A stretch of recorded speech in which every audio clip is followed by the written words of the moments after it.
Lagos is not just a city, it is a force. Dreams are chased aggressively, and only the stronger survive.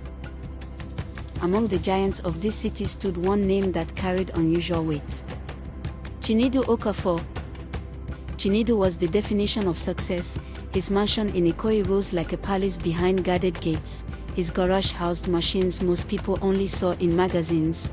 One phone call from him could transform a struggling business into a thriving empire overnight. People respected him, some feared him, many envied him, but when the gates closed at night and the staff retired to their quarters, silence became his only companion.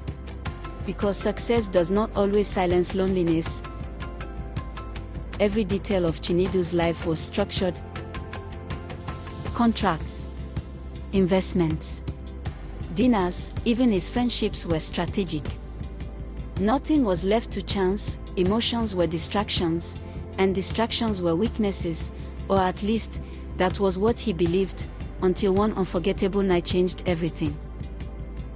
It began after a high-profile charity gala in Victoria Island, the kind of event where diamonds sparkled louder than smiles, and conversations were carefully rehearsed. As Chinedu stepped outside, loosening his collar, he felt the familiar exhaustion that followed social performances. Then suddenly, he heard laughter, not polite laughter, not controlled laughter. This was wild, free, unapologetic. The kind of laughter that demanded attention.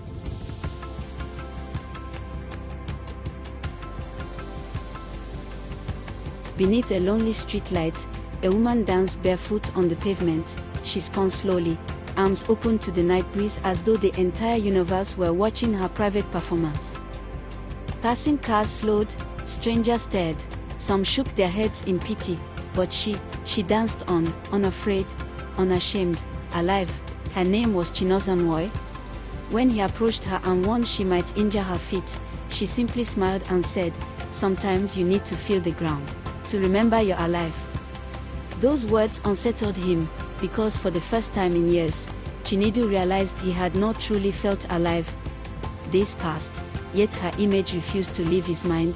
He told himself it was nothing, just curiosity, but curiosity has a dangerous habit, it grows.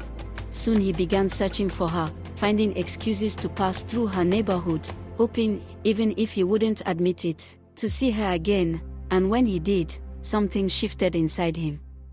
Something he could no longer control. Chinaza introduced him to a version of life his wealth had hidden from him. Instead of five-star restaurants, she took him to roadside bookers bursting with laughter and pepper soup aroma, instead of private lounges. She dragged him into crowded markets where life paused loudly. She woke him before dawn just to watch the sunrise, insisting no human being should be too busy to greet a new day. And slowly, the walls around Chinedu's heart began to fall. For the first time in decades, he laughed without restraint. Loving Chinaza meant embracing unpredictability. Some days she was radiant, her mind overflowing with dreams and ideas. Other days, she retreated into silence so deep it frightened him. It was during one of those quiet evenings beneath a mango tree that she asked, "Why are you still here? A man like you could have anyone." He answered without hesitation, "My life has always been perfect. But empty. You make it real." And in that moment, he knew he was already in too deep. But love rarely grows without resistance, his mother warned him.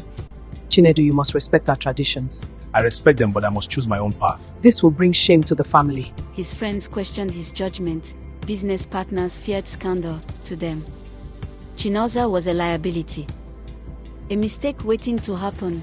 They could not understand why a man who had everything would risk it all for a woman the world had rejected. But hearts do not consult society before choosing who to love.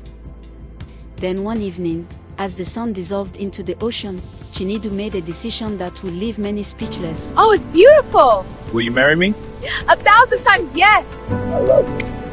He chose her, not the safe option, not the acceptable option, because sometimes the greatest risk leads to the greatest love. But just when their love seemed unstoppable, fate prepared a storm neither of them saw coming, a revelation, a test, and a moment that would threaten everything. Was Chinaza truly mad, or was she carrying a secret the world never cared to understand? and how far would Chinedu go to protect the woman he loved?